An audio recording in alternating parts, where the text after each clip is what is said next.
Welcome to the Zaleski Sports Show, NFL Ups and Downs. I'm your host, Jason Zaleski, and we are joined as always by Doug Zaleski and Jamie Zaleski. Jamie, all the way from Fishers, Indiana. How you doing tonight? Good. How's everybody doing out there tonight? Yeah, we're good. We're good. And just up the road a bit, over in Muncie, Indiana, is the host of the Doug Zaleski radio show. Doug Zaleski, thanks for joining us. Good to be here. I'm in a baseball frame of mind tonight.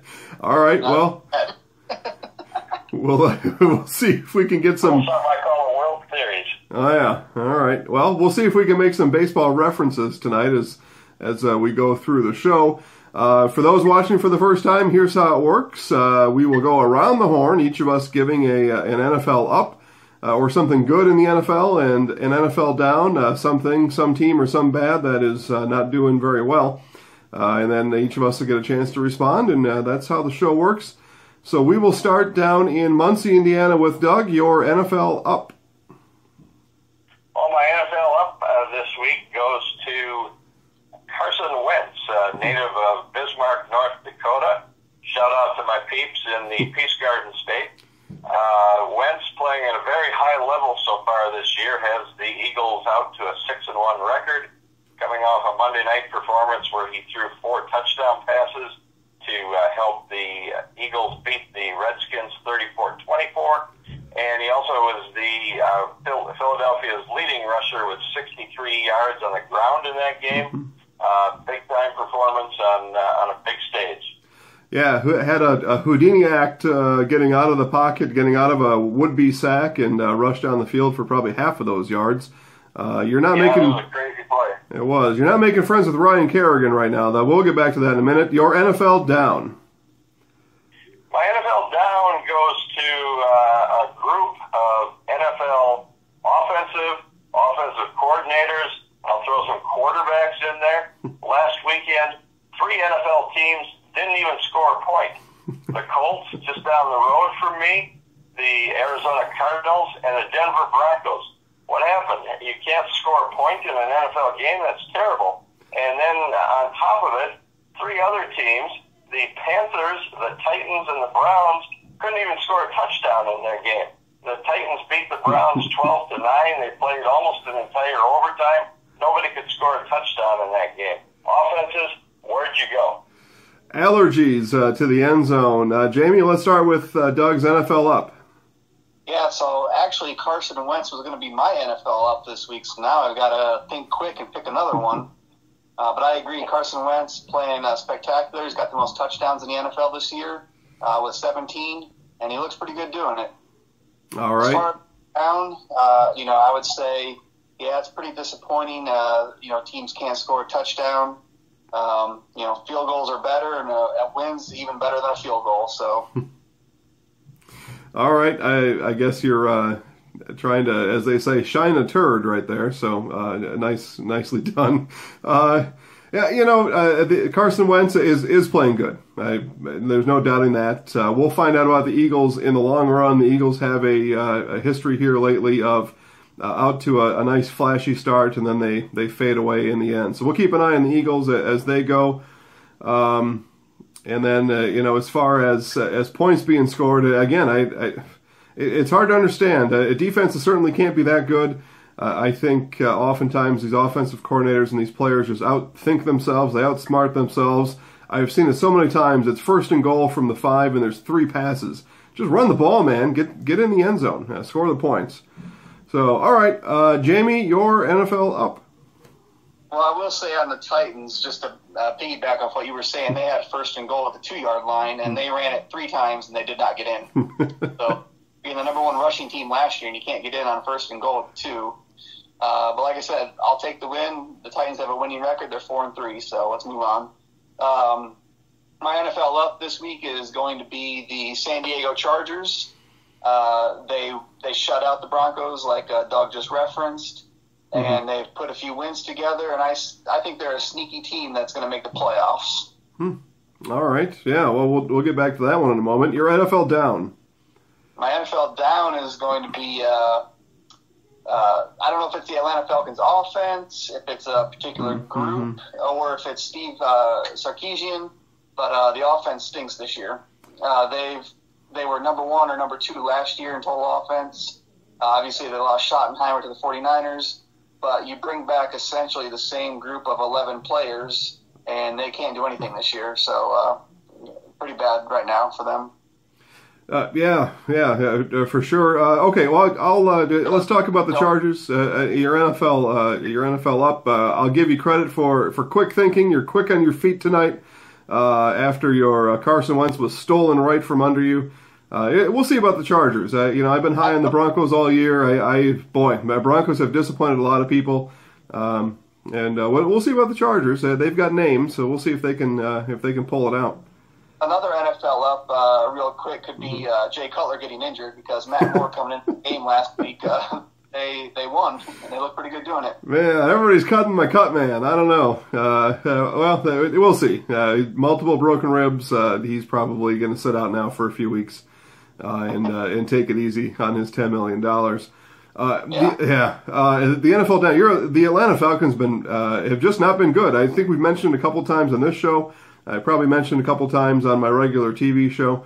The Falcons, there's just something wrong down there, and now people are calling for Sark to get out. Friend of the show here, Josh Jonas, had some words about Sarkisian. So we'll see.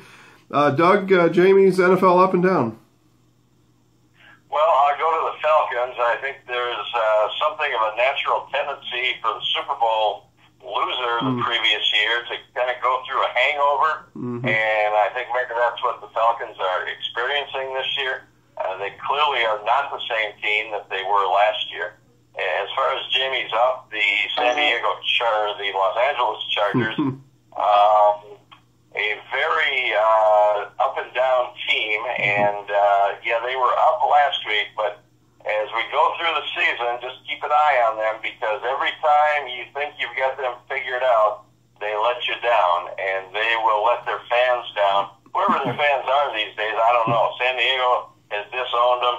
Los Angeles hasn't latched on to them. So I don't know who their fan base is, but whoever it is out there, if it's you, they're going to let you down at some point this year. Yeah, I agree with that. We'll call them the Los Angeles or Southern California area disappointers. Well, lucky enough, the show is NFL Week 7 ups and downs, so I'm only talking about Week 7. All right. Well, good. Well, we'll move on to mine then for Week 7. I think maybe we'll even have a little fun with mine.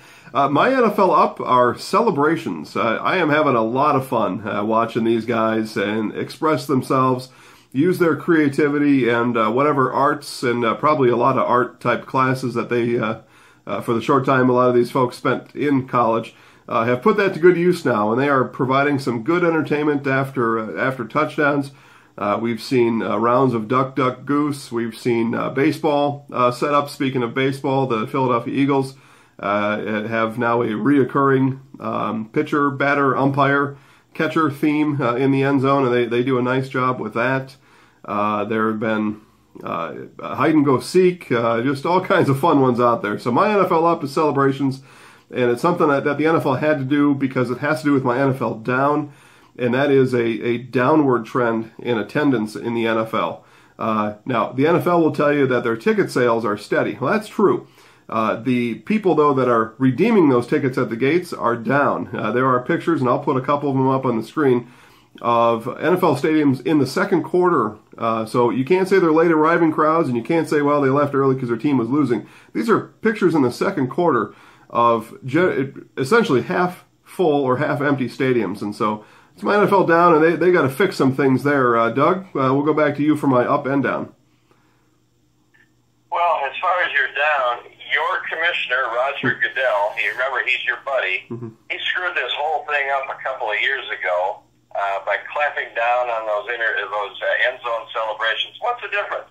Well, let them have a little fun when they score a touchdown. But no, the stuffy, stodgy old NFL has to jump in there and say, you can't do that. You can't express yourself. We want robots. Well, then all of a sudden they give them the license to have some fun, and I think fans like it. The fans who are sticking around at games tend to like it. Your up was what again? What the celebrations were the up, and then the down attendance is my down. Oh yeah, the attendance. Not just the attendance being down, viewership on TV is down. And I think fans are just tired of a lot of the shenanigans of NFL players, the league itself. I know myself personally, I don't watch anywhere nearly as much football as I did 10 years ago or 20 years ago. I watch the Packer game if I can get it here. I'll watch the Colts game because that's my local team that I talk about on my show quite a bit. Other than that, I don't watch a lot of NFL football. Yeah, and I think folks have joined you, especially over the last couple of years. Jamie, your thoughts? All right, so on your up, I agree. Celebrations are great. They were great when Chad Ochocinco Johnson were doing them.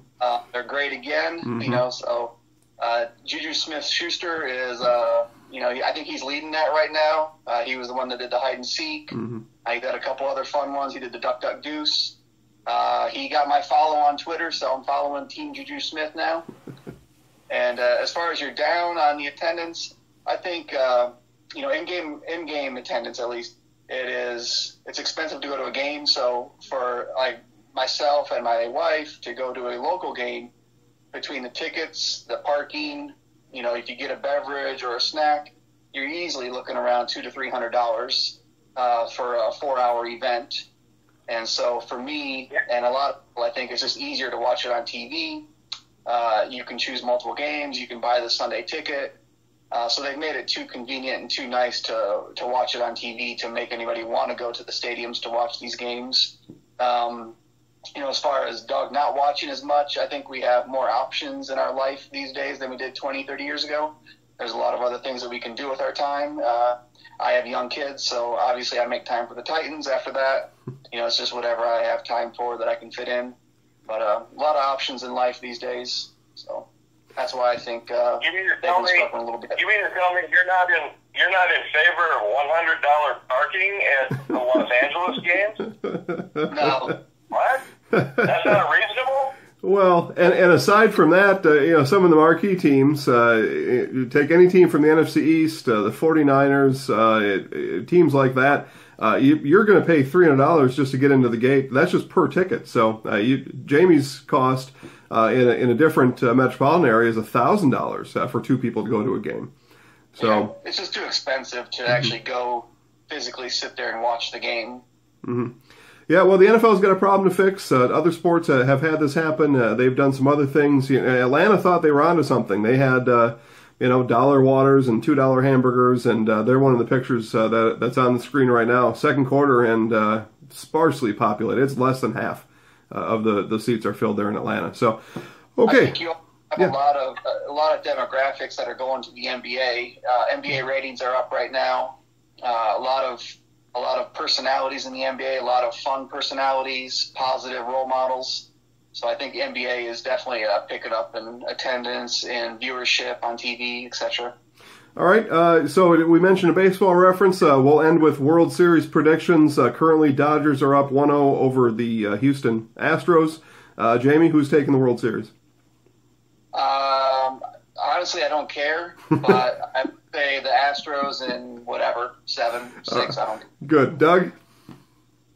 Well, I picked the Dodgers to win before the series started. I'm going to stick with the Dodgers, and I'm going to say they win in 6 games. Yeah, all right. Yeah, Dodgers 6, Dodgers 7, something like that. I think that'd be fun. Be fun for the Dodgers to be World Series champs. Just something about Dodgers in the World Series makes sense to me. So, all right. Well, we will wrap things up here on this edition of NFL Ups and Downs. Jamie, any shout-outs you want to make before we go? Yeah, a couple. So first, I want to shout out to my cousin Josh Jonas. Sorry for banging on the Falcons this week. Ooh, an apology. Shout out. Go back to Twitter and Hang10. HANGTN for Hang Tennessee. I got my sweet number 8 hoodie on today, so thank you, Hang 10.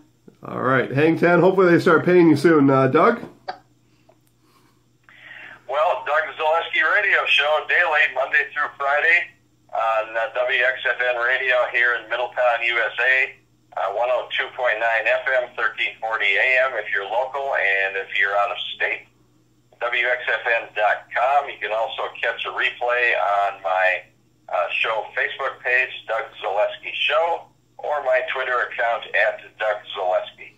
There you go. Lots of places to check in on what's going on in East Central Indiana. All right, well, that'll do it for NFL Ups and Downs. Thanks for watching, and we will see you next week.